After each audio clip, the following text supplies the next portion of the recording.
Hey, sometimes it's hard to go to sleep at night. We get things on our mind that we can't stop thinking about, and sometimes just hearing a nice voice, maybe droning on, can make you feel better.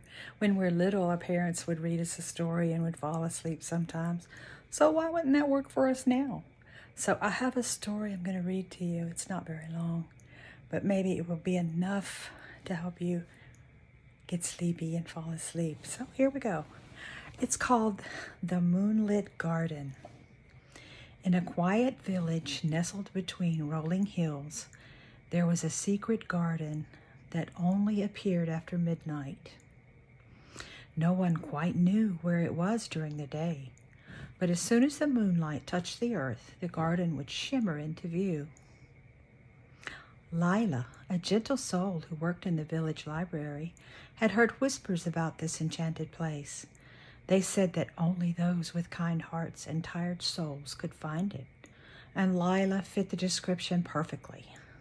Life had been busy and full, and while she was grateful for all she had, the weight of her responsibilities often kept her awake at night. One evening, after a particularly long day, Lila decided to take a walk under the stars. The air was cool, and the breeze carried the faint scent of lavender.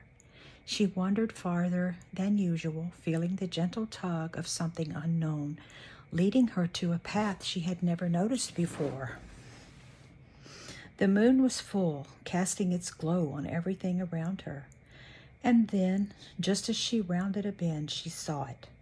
A gate entwined with ivy, glittering as if woven from the night sky itself. Her heart quickened. Could this be the secret garden? She pushed the gate open and stepped inside, breathless with wonder. The garden was alive with colors she had never seen before, flowers that bloomed only in the moonlight. The petals glistened like stars, and the air was thick with the scent of jasmine and roses. A gentle stream flowed through the middle, its water sparkling with a silvery light. As Lila wandered deeper into the garden, she felt her worries begin to melt away. Each step seemed to lift a little more of the burden from her shoulders.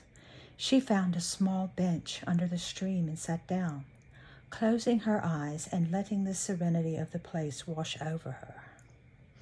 Long before, she heard a soft rustling. Opening her eyes, she saw a figure approaching. It was an elderly woman, her silver hair glowing in the moonlight, her eyes kind and wise. "You've found it," the woman said softly, her voice like the whisper of the wind. "The moonlit garden." Lila nodded, her heart full of gratitude. "It's beautiful," she whispered. The woman smiled. "This garden appears only for those who need it most. It is a place for rest, for peace. Here, time slows down and the world outside cannot touch you."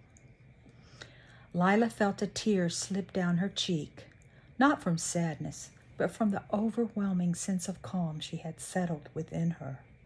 "Thank you," she whispered. The woman reached out and placed a small silver key in her hand. "This is yours now. Whenever you feel the weight of the world too heavy to carry, you may return. The garden will always find you." With that, the woman turned and faded into the mist, leaving Lila alone with the gentle hum of the garden. She sat for a long while, watching the flowers sway and the stars reflect in the stream. When she finally rose to leave, she felt lighter, her heart at ease. She walked back through the gate, which closed gently behind her. As soon as it did, the garden shimmered and disappeared, leaving behind only the quiet path and the night sky. Lila smiled, clutching the silver key in her hand. She knew that no matter what tomorrow brought, she would always have the moonlit garden, a place of rest, a sanctuary of peace, waiting for her whenever she needed it most. And with that thought, she returned home, her steps light, her soul calm, and drifted into the most peaceful sleep she had known in a long time. I hope you sleep well tonight. Good night. God bless you.